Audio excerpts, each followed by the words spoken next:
शूर्पणखा ने भी एक धर्म की स्थापना की थी जो हिंदू धर्म से बिल्कुल अलग था। दोस्तों, शूर्पणखा का नाम तो आप सभी लोग बहुत अच्छे से जानते ही होंगे। ये भी जानते होंगे कि शूर्पणखा राक्षस कुल की एक औरत थी। शूर्पणखा कोई और नहीं, रावण की सगी बहन थी। दरअसल शूर्पणखा को भगवान श्री राम से प्रेम हो गया था। जब भगवान श्री राम और भगवान लक्ष्मण माता सीता वनवास काट रहे थे तो उस समय शूर्पणखा भगवान श्री राम की कुटिया में जा पहुंची। जब भगवान श्री राम और भगवान लक्ष्मण अपनी कुटिया के बाहर ही थे, तब उसने अपने प्रेम का और विवाह का प्रस्ताव भगवान श्री राम के सामने रख दिया। जब शूर्पणखा को यह पता चला कि भगवान श्री राम विवाहित है, तो वो काफी ज्यादा क्रोध में आ गई और उसके क्रोध के चलते उसने उल्टा सीधा भगवान श्री राम को कहना शुरू कर दिया। इस बात से भगवान लक्ष्मण बहुत ज्यादा क्रोध में आ गए और क्रोध में आकर उन्होंने शूर्पणखा की नाक काट दी। शूर्पणखा अपनी कटी हुई नाक लेकर अपने भाई रावण के पास जा पहुंची, जो कि राक्षस कुल का उस जमाने का राजा हुआ करता था, और उल्टी सीधी बातें बोलना शुरू कर दी। इस बात से रावण को बहुत ज्यादा क्रोध आया। तब रावण ने क्रोध में आकर सोचा कि वो क्यों ना अपना बदला लेने के लिए भगवान श्री राम की पत्नी यानी कि माता सीता का हरण कर ले। वो हरण करने जा पहुंचा और फिर आखिरकार क्या हुआ, एक बहुत बड़ा युद्ध छिड़ा और फिर आखिरकार रावण के साथ साथ पूरे राक्षस कुल का अंत हुआ। यह कहानी तो सभी लोगों को पता है। अंत होने के बाद लंका का पूरा राजपाट रावण के भाई विभीषण को सौंप दिया गया। जो भी लोग अच्छे लोग उस समय लंका में जीवित थे, वो लोग विभीषण की सहायता करने लगे लंका का राजपाट संभालने के लिए। यहां तक की कहानी तो सब लोग जानते, लेकिन इसके आगे की कहानी कोई नहीं जानता। दरअसल दोस्तों, जब यह युद्ध हो रहा था तो शूर्पणखा बेहद ज्यादा घबरा गई थी और डर के मारे वो लंका से दूर जाकर एक आश्रम में बस गई। काफी समय तक वो वहां पर रह रही थी और जब उसे पता चला कि उसके पूरे कुल का अंत हो चुका है तो वो और भी ज्यादा घबरा गई। उसे इस बात का डर सताने लगा कि अब हमारा पूरा वंश, हमारा पूरा कुल समाप्त हो जाएगा। इसी बात की गुहार लेकर वो जा पहुंची दैत्य गुरु शुक्राचार्य के पास। शुक्राचार्य के पास जाने के बाद वो कहती है कि हमारा पूरा वंश खत्म हो जाएगा अगर आपने हमारी सहायता नहीं की तो।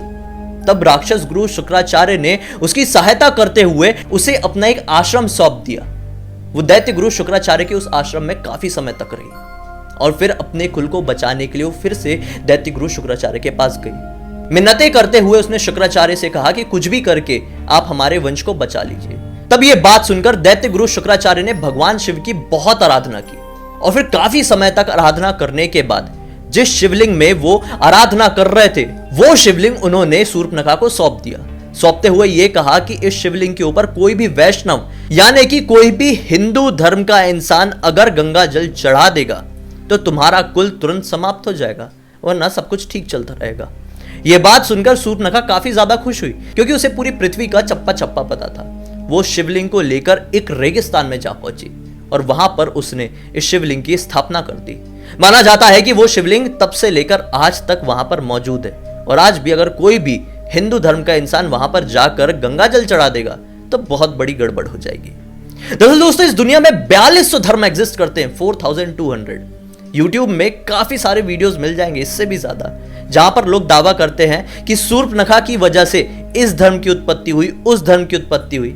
लेकिन दोस्तों, किसी भी धर्म में, किसी भी किताब में, किसी भी पुराण में, किसी भी कोई भी चीज में इस बात का जिक्र नहीं मिलता है कि शूर्पणखा की वजह से इस पर्टिकुलर धर्म का जन्म हुआ था। दरअसल दोस्तों, शूर्पणखा वहां पर रहने के बाद एक कुल बसाई थी।